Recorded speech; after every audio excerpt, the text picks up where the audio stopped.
This meeting is being recorded.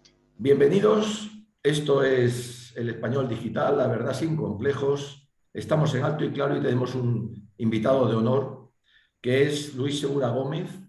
A pesar de su juventud, que está a la vista de todos, él es profesor de Geografía e Historia, también de Religión, es licenciado en Humanidades, en Ciencias Religiosas y en Humanidades Digitales. Es profesor, por lo tanto, y además una persona, yo conozco que está en continua evolución y formándose constantemente para dar el mayor rendimiento posible. Luis, ¿cómo estás? Hola Paco, ¿qué tal? Buenas tardes. Estoy muy bien, gracias a Dios. Bueno, me alegro muchísimo. Me imagino que cansado porque llevas todo un curso llevándolo adelante y resulta que, bueno, ¿cómo va el curso? Bueno, los cursos se van llevando, son todos entretenidos e intensos, eso sin duda. Y bueno, me has presentado muy bien. Algún detalle que te corrijo. Soy profesor de Geografía e Historia, como bien dices, también de Religión Católica, licenciado en Humanidades, graduado en Ciencias Religiosas, máster en Humanidades Digitales y ahora estoy sumergido en una investigación de archivo que espero me conduzca a una futura tesis doctoral. En cuanto al curso, como me preguntas, pues Sí. como dices, si te he dicho, intenso, entretenido, los contenidos de historia muy interesantes. Este curso 2022-2023 ha entrado en vigor, como sabes, la nueva ley de educación para los Sí. cursos de primero y tercero en secundaria y primero en bachillerato. Y en mi caso, pues hemos abordado tanto la historia contemporánea, la historia universal como la historia española, parte de la historia moderna y parte de la historia contemporánea. Si te parece bien, te cuento qué hemos visto en este curso porque es muy interesante. Es muy interesante, además, Pues, que no lo digas, porque los que no estamos en el tema de enseñanza oímos noticias cada día más espantosas y los que estáis metidos en ese berenjenal, a mí sí me interesa también mucho esa opinión tuya, a ver qué nos puedes acercar a los problemas de enseñanza de hoy día.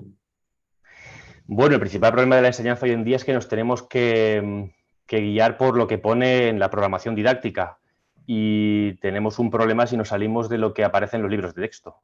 Así de sencillo. Entonces, lo que hemos visto nosotros es de manera resumida lo que nos aparece.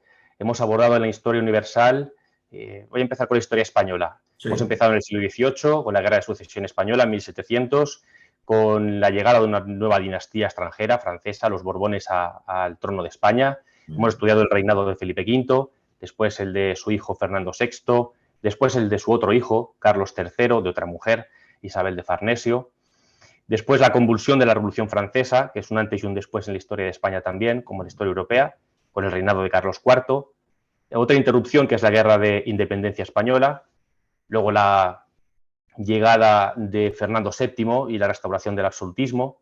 Todos los problemas de sucesión de Fernando VII con su hija Isabel, la ley sálica y su anulación por la pragmática sanción.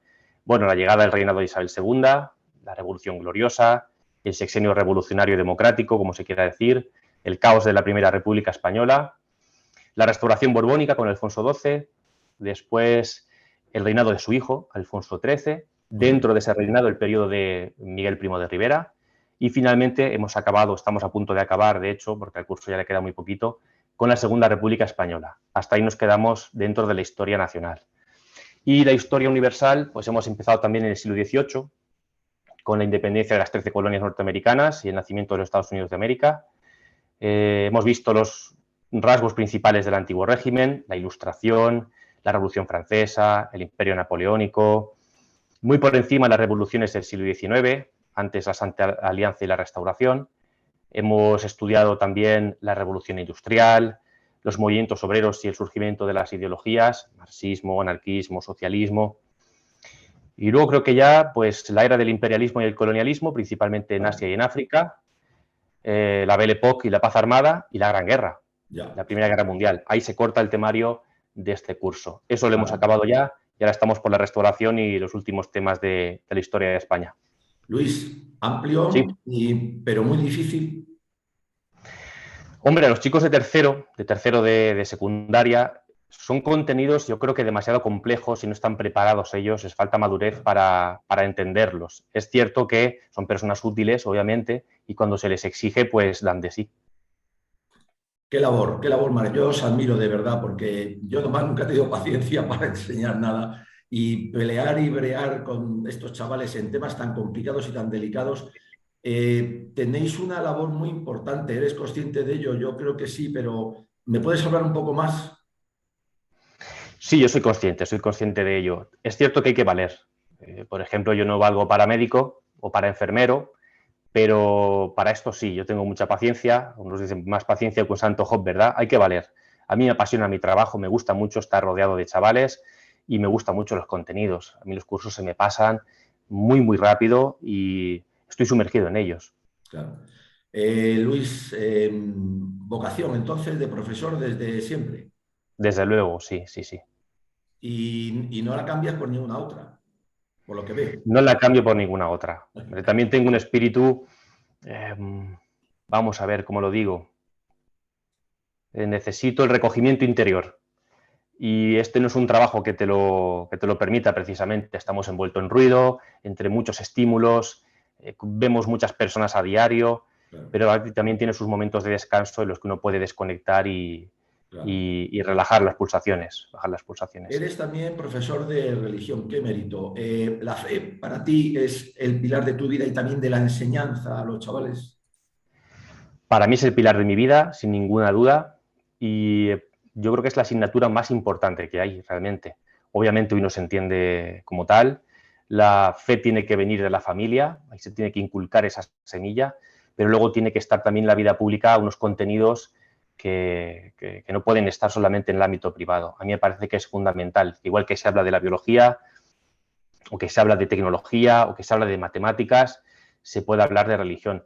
Y además estas asignaturas, las de religión, las de filosofía, las de historia, no solo para mí son las más importantes, sino son las que más interesan. Nunca he visto un chico apasionado por las matemáticas. Claro, Sí que lo he claro, visto por la historia y por la religión, porque son contenidos que aportan sentido. claro, Y eso es fundamental. claro. Necesitamos encontrar sentido a la vida y a las grandes cuestiones. Sí, señor. ¿Tú eres consciente entonces, por lo que veo, imagino que sí, no sé si otros, de que el futuro depende de ti, porque estás enseñando a los que son el futuro, para bien o para mal? Sí, sí, sí, totalmente, totalmente que lo soy. Yo sé que voy sembrando semillas y que todo lo que decimos, todo lo que representamos, va quedando. Sí, sí, soy consciente. Además, el aprecio que veo en mis alumnos, el cariño que te devuelven, se nota en la función que uno tiene, en la misión, en la tarea que uno tiene. Sí que es fundamental la función del docente, del profesor, del maestro, sí. Claro. Luis, el que siembra recoge, aunque a lo mejor la Así cosecha es. llegue tarde, ¿no?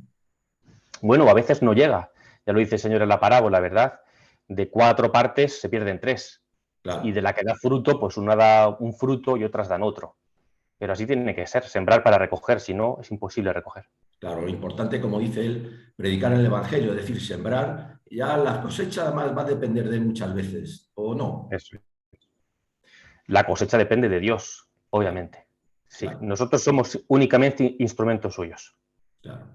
Bueno, pero hay que ser muy instrumento. Yo soy consciente porque te Así conozco de es. la labor que haces y lo que hacéis en vuestro colegio. Muy difícil, cada día está el tema muy complicado, pero yo creo que es la lucha más importante porque es la lucha por el futuro. Nosotros nos iremos, lo tenemos, como suele decirse, todo el pescado vendido, tú todavía Sí, no, yo sí, pero desde luego lo que sea el futuro habrá que recordar a Luis Segura y a muchos otros que os habéis dejado ahí la piel.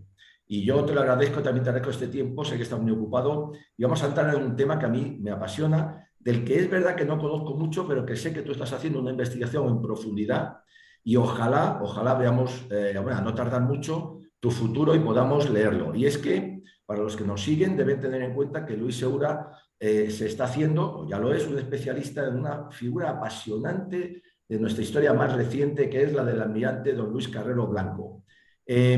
Luis, ¿por qué esta atracción o este interés por esta figura? Sin duda emblemática, pero yo creo que también un poco tópica por la gente y después no desconocida en cuanto a él. O, a ver qué nos puedes contar, que es una cosa muy importante. bueno, es muy buena pregunta. Yo me lo he preguntado a mí mismo también varias veces. Cuando hace un par de años, una cosa así, vi que se acercaba al 50 aniversario de su asesinato, de su muerte, que ahora en este año 2023 son los 50 años. Y al preguntarme, yo las conclusiones a las que he llegado en primer lugar fue porque el propio atentado terrorista, el propio asesinato fue algo brutal, algo que deja en shock a cualquier persona, aunque no estuviera viva, como en mi caso. Yo nací después de Carrero, unos 12 años o 12 años exactamente, me parece. Y ese atentado tan espectacular, tan impresionante, similar al de las Torres Gemelas, que te atrapa la atención, ya es, de por sí, llama la atención. En segundo lugar, porque me parece un personaje relevante, personaje muy importante, un hombre de grandes virtudes, a pesar de ser tan desconocido. Y creo que es un hombre, como toda la época que representa a Carrero, a la que se le ha hecho una gran injusticia. Seguramente son los dos grandes motivos por los que me he acercado a su persona, además de por el desconocimiento que hay sobre él y para hacerle de alguna manera pues justicia, sí. Claro. Carrero ¿era realmente el alter ego del caudillo o no? Bueno, Carrero Blanco fue el consejero perpetuo de Franco. Influyó enormemente en el general Franco y, a pesar de su gran lealtad, una lealtad absoluta al caudillo, al generalísimo, Carrero Blanco tenía un criterio propio y se supo hacer escuchar, desde luego. Claro. Bueno, pero precisamente tener un criterio propio es normal, pero lo más importante de un asesor, como tú bien has dicho, leal, es decirle a su jefe, en este caso al caudillo, al generalísimo, lo que realmente en conciencia piensa, independientemente de que coincida o no con lo que en ese momento pueda pensar, en este caso, Franco. Yo creo que esa es la verdadera lealtad. La lealtad es la sinceridad, ¿no? Así es, ciertamente. El Carrero Blanco, bueno, decías que lo natural es tener criterio propio, no se da. No es el caso hoy en día, cada vez menos. Sí. Nos dejamos llevar por la opinión pública, pero eso de tener criterio propio no, para nada. Hace falta ser una persona formada, con las ideas muy claras, y eso no es habitual en nuestros días. Carrero Blanco era una persona de amplísimos conocimientos históricos, controlaba perfectamente los temas militares, él era militar, ahora lo veremos cuando presente su figura, y lo que ocurre es que existía una simbiosis prácticamente total con Franco. Compartían las mismas ideas, los mismos principios, los dos eran muy similares en cuanto a su pensamiento. Claro. Pues adelante, yo sí que quisiera que nos hicieras una presentación de esta figura tan apasionante, cómo la ves Muy bien. tú y que podamos leerlo pronto también. Adelante. De acuerdo. Pues, como te decía antes, Luis Carrero Blanco es, sin lugar a dudas, una personalidad muy desconocida en nuestros días. Sin embargo, fue uno de los personajes más influyentes y destacados de la España del siglo pasado, la del siglo XX. Carrero Blanco nació el 4 de marzo de 1904 en Santoña, municipio de la provincia de Santander, que es como se llamaba entonces la provincia de Cantabria, y murió asesinado, como todo el mundo sabe, el 20 de diciembre de 1973, en Madrid. Sus padres fueron Camilo Carrero Gutiérrez y Ángeles Blanco. El matrimonio tuvo 5 hijos, 3 varones, el propio Luis, el primogénito, Camilo y José, y 2 chicas, María Dolores y María Ángeles. Carrero perdió a su madre siendo todavía un niño, con apenas 6 añitos, y por otro lado, de un segundo matrimonio que contrajo su padre, nacieron otros 2 hermanos de Carrero, Eloy y Guillermo. Tras estos preliminares de tipo familiar, pues voy a tratar de ofrecer los rasgos más significativos de la biografía política de Carrero Blanco. Muy bien. Pues es su significación política y su descripción moral, creo yo, lo que más nos interesa. Por tanto, en primer lugar, para hacerse una idea cabal del personaje en cuestión, hay que fijarse, a mi modo de ver, en las profesiones que desempeñó y en las aficiones que cultivó. Pues bien, ante todo, Luis Carrero Blanco fue militar, y específicamente marino. Alcanzó la categoría de oficial general, ostentando el cargo de almirante, y el de capitán general de la Armada a título póstumo. Por tanto, ya tenemos que Carrero era militar. Claro. También fue Carrero profesor militar, y esa inclinación docente se aprecia en todos sus escritos, de los que después, si hay tiempo, hablaremos. Pues todos ellos poseen un marcado carácter didáctico, revelando una sincera vocación por enseñar y un profundo conocimiento de los temas bélicos. A mí esto me ha sorprendido mucho al leer su obra, esa capacidad para enseñar y ese dominio de los temas. Tenemos, por tanto, un Carrero militar y un Carrero profesor, docente. Asimismo, Carrero Blanco fue político.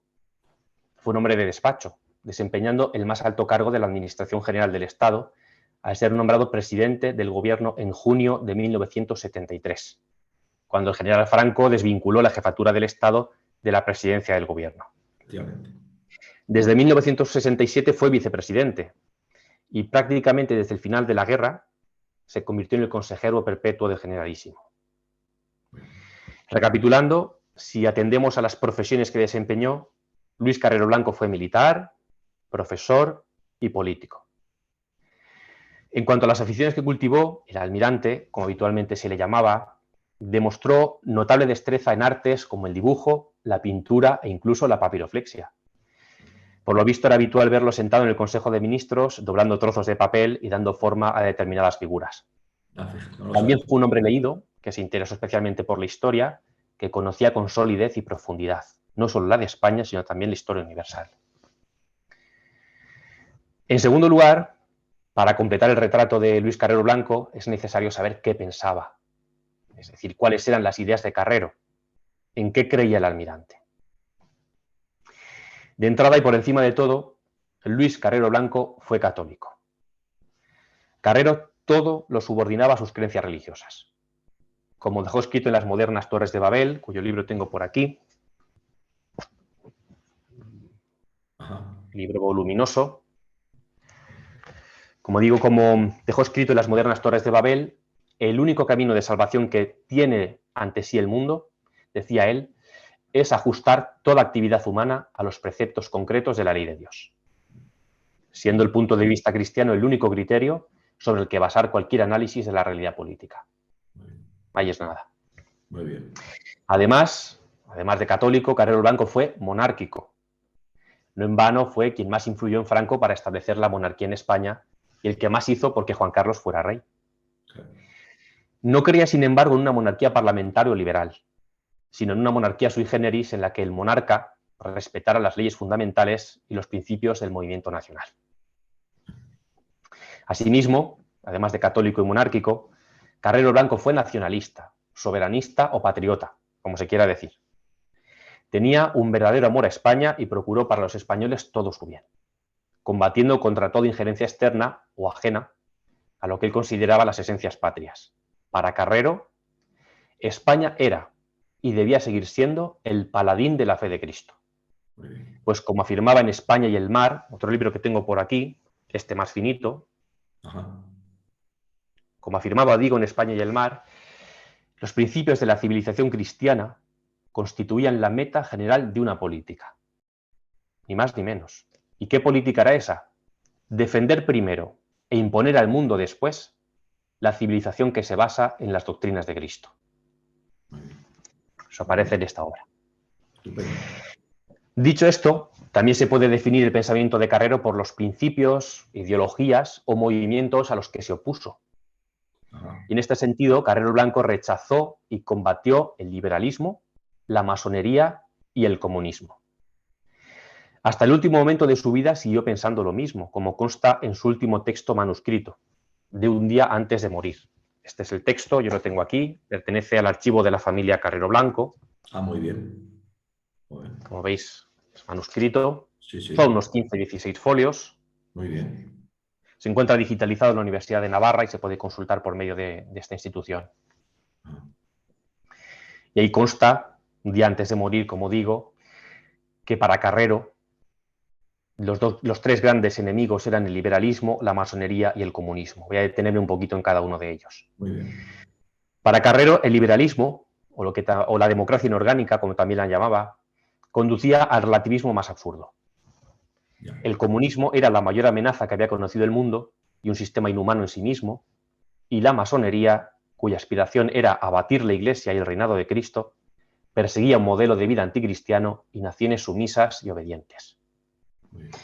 Y para ser exactos y justos, habría que hacer mención también a la visión que Carrero tenía del judaísmo, pues el judaísmo para Carrero era el verdadero enemigo del cristianismo, siendo la historia una guerra esencialmente de tipo religioso.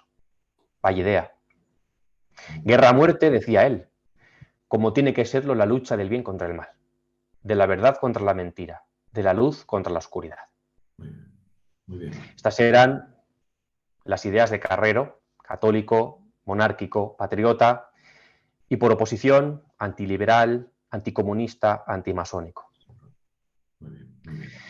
En tercer lugar, a todo retrato humano le acompaña una manera de ser, un talante, temperamento o personalidad. Y no hay duda de que Luis Carrero Blanco fue un hombre de carácter, de gran firmeza, enérgico. No me puedo extender ni dar aquí razón de todo lo que digo, pero fue extremadamente laborioso, viril y honorable. Nada retorcido ni conspirador. Su pensamiento es público y nunca lo escondió. A pesar de los cargos que ostentó, fue discreto y se mantuvo siempre en un segundo plano. Fue generoso. Hasta donde yo sé, ayudó económicamente a la iglesia de su pueblo natal, me refiero a Santoña. Fue leal y fue austero. Apenas reunió unos pocos ahorros. Poseía un chalet en Campoamor y estaba orgulloso, curiosamente, del terreno que había comprado en el cementerio del Pardo para su sepultura. Y ahí están sus restos en Mingorrubio. Claro. De su sobriedad, creo yo, lo dice todo la anécdota que conocerás, la anécdota del bolígrafo reparado con cinta adhesiva Sí. que usaba siendo presidente del gobierno. Correcto. Cuando le señalaron a Carrero lo inapropiado de este hecho, respondió diciendo que cada duro del Estado español es sagrado. Muy bien, muy bien, muy bien. Al morir, le encontraron en los bolsillos una cartera con unas 50 pesetas y un rosario, lo que indica que Carrero, además de cumplir con sus deberes profesionales y familiares, fue por encima de todo un hombre piadoso que nunca desatendió sus obligaciones religiosas. Muy bien. Por último, y aunque no tenemos tiempo para comentar su obra literaria, Carrero escribió con su nombre y también bajo seudónimo. Dos de sus seudónimos fueron Juan de la Cosa, en honor al descubridor del Nuevo Mundo junto a Colón y natural de Santoña, y el segundo seudónimo fue Ginés de Buitrago. Sí quiero, que diga que no tenemos tiempo para hablar de su obra, sí quiero destacar que mereció el Premio Nacional de Narrativa por un magnífico trabajo titulado La victoria del Cristo de Lepanto. Muy bien. Doy fe de que es un magnífico libro, de carácter histórico, Muy bien. entreverado también con observaciones pues, Muy bien. técnicas de carácter Sí, sí. militar. Claro. Muy bien. Y por último decía, y como me has emplazado en otra ocasión para hablar de su asesinato, Sí, lo correcto. dejamos aparte, Correcto. quiero acabar esta presentación haciendo alusión o diciendo dos palabras sobre la muerte martirial de Carrero y sobre su relación con Franco. Ajá. Respecto a este último, al general Franco, dijo Carrero que era un hombre totalmente identificado con la obra política del caudillo, plasmada doctrinalmente en los principios del movimiento y en las leyes fundamentales del reino. Decía él, aquí lo tenemos en este libro de sus discursos y escritos, Muy bien.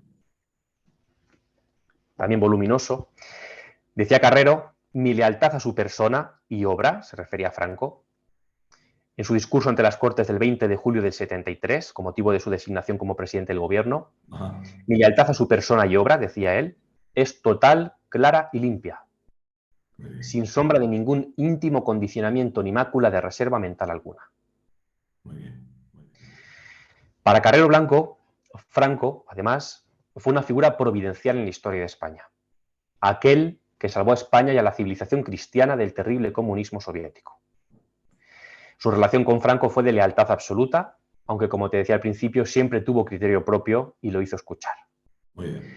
Fue su consejero perpetuo e influyó en él enormemente en asuntos como el establecimiento de la monarquía, la selección de personal, la formación de gobiernos, la adopción de medidas propias de la gobernación, etc. Por su parte, Franco, en su famoso discurso de fin de año, días después de la muerte de Carrero, Ajá. dijo de su más estrecho colaborador que había sido un ejemplo de entrega, disciplina, lealtad y dedicación. Muy bien. Estupendo. Y así entendió siempre Carrero su posición, no como un privilegio, sino como un deber que exige fidelidad y sacrificio. Sí, señor. Muy bien. Y visto su final, nadie negará que su sacrificio fue total. Claro. Sí, Por señor. eso, respecto a su muerte, yo me atrevería a decir que fue martirial, teniendo desde la óptica de un cristiano, que también es la mía, pues una significación profunda esa muerte. Pues Claro. aconteció de manera violenta, es cierto, pero inmediatamente después de oír misa y comulgar. Sí, señor. Creo que además él dijo que era su muerte soñada, que le hubiera gustado morir así, después de comulgar. Claro, claro, claro. Perfecto. En fin, sé que además de todo lo dicho, podría hablar de las crisis que afrontó y los problemas que más le preocuparon, pues las relaciones con el Vaticano, Claro. especialmente delicadas después de la celebración del Concilio Vaticano II de 1962 al 65, las relaciones con los Estados Unidos de América, las relaciones con Marruecos, sus pretensiones sobre el Sáhara y Gibraltar, etc. Pero yo creo que el retrato hecho hasta aquí es suficiente y preciso. Muy bien. Así que como conclusión te diría que a mi juicio se puede decir de don Luis Carrero Blanco, que fue no solo uno de los personajes más destacados del siglo XX en España, sino un hombre de cuerpo entero, de una pieza. Un hombre, a pesar de su reserva, excepcional. Muy bien, sí, señor.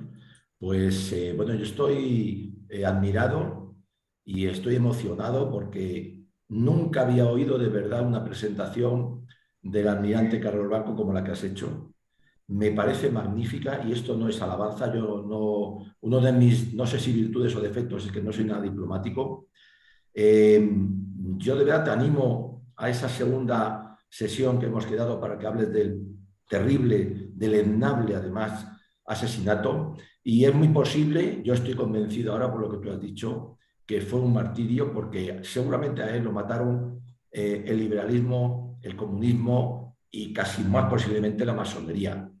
Me parece admirable la presentación, te agradezco mucho además cómo te la has preparado. Eres un profesor de talla, yo lo sabía también por otros lados, pero ahora lo has demostrado y te agradezco muchísimo. Se nos va el tiempo entre las manos, Luis, es una pena. No sé. ¿Puedes decir alguna otra cosa? Nos quedan 5 minutos y si no, pues nos emplazamos para la siguiente vez, que seguro que esperamos ya todos con ansiedad. ¿Algo que quieras decir para terminar? El personaje se lo merece, si no, no lo hubiera hecho, obviamente, y felicitarte por tu canal y por ese gran medio de comunicación que es el Español Digital. Pues nada, muchas gracias. Y si te parece, vamos a terminar con algo que a mí sí me ha gustado mucho. Españoles, viva siempre España. Pues que viva Paco, claro que sí.